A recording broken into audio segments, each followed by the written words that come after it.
For greater convenience in accessing the apps you use frequently, the display audio lets you customize which icons appear and where they appear on the home screen. Press the Home button to go to the home screen.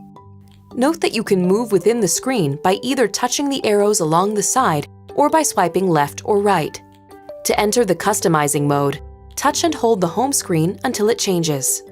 To remove an app icon, drag it to the Hide icon in the lower left corner. To move app icons while in the customizing mode, just drag them to the desired position. And to add app icons, touch the Add icon. The available apps will appear along the bottom. Drag the desired icon up and drop it in your selected position.